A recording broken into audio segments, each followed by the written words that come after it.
तो नमस्कार दोस्तों। आज मैं लेकर आ गया हूँ मैथमेटिक्स का बोर्ड एग्ज़ाम से रिलेटेड कि हम बोर्ड एग्ज़ाम में मैथ का पेपर किस प्रकार से लिखें। क्योंकि जो मैथ का पेपर होता है, एक तरीके से देखा जाए तो स्टूडेंट के लिए टफ सब्जेक्ट भी होता है मैथ। और इसमें हमें कैलकुलेशन भी करना पड़ता है। तो हम किस प्रकार से कॉपी को लिखें साफ़ सुथरा, जिससे कि एग्जामिनर हमें अच्छे से अच्छे मार्क्स दे सके। तो मैं आपको इसी वीडियो में ये सब सारा कुछ बताने वाला हूँ। अब हम आ गए हैं अपनी स्क्रीन पर। अगर आपको मैथ आती है तो अच्छी बात है, अगर नहीं आती तो और अच्छी बात है। इस वीडियो देखने के बाद आप समझ जाओगे कि मैथ कितना सरल सब्जेक्ट है। तो देखिए, सबसे पहले हम ये हेडिंग पढ़ते हैं जो ये लिखी हुई है। सामान्य रूप से विद्यार्थी अन्य विषयों की अपेक्षा गणित को पढ़ना और लिखना कठिन मानते हैं। यदि गणित में नियंत्रण अभ्यास किया जाए तो इसे सरल तथा सुगम बना जाता है। विद्यार्थी हेतु गणित विषय की तैयारी के लिए कुछ महत्वपूर्ण सुझाव, जो कि मैं आपको इस वीडियो में बताने वाला हूँ। पहला है, सर्वप्रथम गणित के पाठ्यक्रम को अपनी सुविधा अनुसार बचे हुए दिवसों में विभाजित कर लें। अब जैसे कि आपके 3 या 2 दिन बचे हुए हैं या 4 दिन बचे हुए हैं, तो आपको विभाजित कर लेना होगा। इस दिन मैं इसकी प्रिपरेशन करूँगा और अगले दिन में और कुछ करूँगा। जिसमें कठिन टॉपिक के लिए ज़्यादा समय निर्धारित करें, क्योंकि जो कठिन सवाल होता है उसके लिए कठिन मतलब कि ज़्यादा नंबर हमें मिलते हैं, और जो सरल सवाल होते हैं उसके हमें कम नंबर मिलते हैं। ये तो आपको इतना मालूम होगा। चलिए आगे का है। यहाँ पर देखिए, मैं अंडरलाइन करता हूँ जिससे कि हमें पता चले कि हम किस लाइन को रीड कर रहे हैं। तो इस लाइन को हम रीड करते हैं। अध्यायवार सूत्रों की सूची बनाकर अपने अध्ययन कक्ष में चिपका लें व उन्हें कंठस्थ करें। यानी जो सूत्र होते हैं, जितने भी सूत्र होते हैं, देखिए सबसे पहले तो मैं आपको बताना चाहूँगा कि मेरी जो वीडियो पर काफ़ी सारे सूत्र की वीडियो बना कर रखी है मेरे चैनल पर, तो आप वहाँ से नोट कर ले जितने भी गणित के सूत्र हैं ना, प्रश्नावली है। तो सूत्र की हमें रिवीजन करना है अच्छे से, जब सूत्र से हम सवालों को हल कर पाएंगे। फिर उसके बाद अगला पॉइंट ये वाली, अध्ययन से संबंधित सभी नियमों एवं मुख्य बिंदु को एक साथ नोट कर लें, जिसमें परीक्षा के समय रिवीजन करने में आसानी होगी। अगर हम किसी क्वेश्चन को प्रिपेयर कर रहे हैं, अच्छा लगा रहे हैं, जिस प्रकार हम किसी लाइन को अंडरलाइन कर लेते हैं, जैसे जो महत्वपूर्ण रहता है, कोई कहानी या हम कुछ पढ़ते हैं, तो उसी प्रकार के सवाल में भी रहता है कुछ ऐसा पॉइंट जो कि आप देखकर ही पहचान जाओगे कि हाँ, इस सवाल में हमें कैसी कैलकुलेशन करना है। ठीक है, तो ऐसा पॉइंट होता है। उसके बाद ये है, गणित में जो टॉपिक आपको सरल लगते हैं उन्हें सबसे पहले तैयार कर लें, जिससे उन पर आपकी पकड़ मजबूत हो जाए। एकदम सही बात है। जैसे कि अगर एग्जांपल दूं मैं, छोटे से हम बड़े बनते हैं, यानी छोटे होते हैं फिर और बड़े होते हैं फिर और बड़े होते हैं। तो उसी प्रकार से जिस प्रकार हम बड़े होते हैं उसी प्रकार से टॉपिक भी हम उसी प्रकार से रिवीजन करना चाहिए। सबसे पहले सरल, जैसा कि मैंने आपको बताया, 20 नंबर के एमसीक्यू सबसे ज़्यादा बेस्ट है।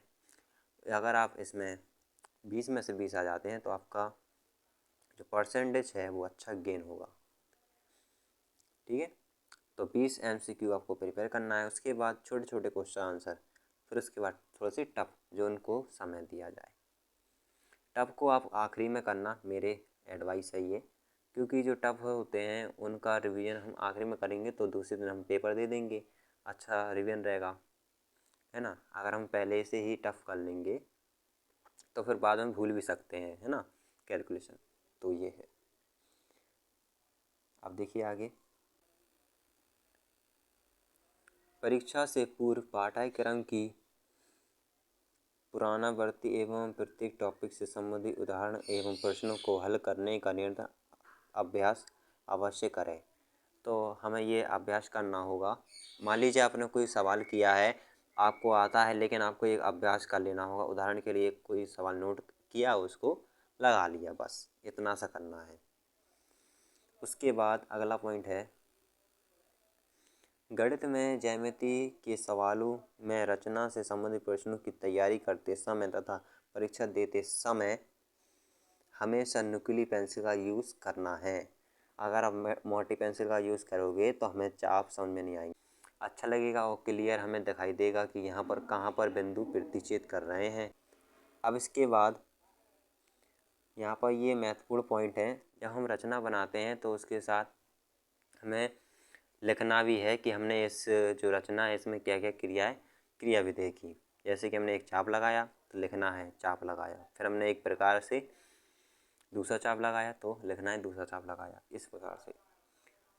अब देखिए अगला है, त्रिकोणमिति में सर्व सीमाओं को लिखकर याद करें। अगला पॉइंट है, ऊंचाई एवं दूरी के सवालों में संबंधित चित्र बनाकर हल करने का प्रयास करें। जो दूरी और ऊंचाई के जो सवाल होते हैं, चित्र से हमें आसानी से समझ में आ जाता है कि हमें क्या याद करना है और किस तरीके से करना है। तो ठीक है, तो चित्र जो दूरी और ऊंचाई वाले हैं उनको हमें चित्र बनाकर समझना है।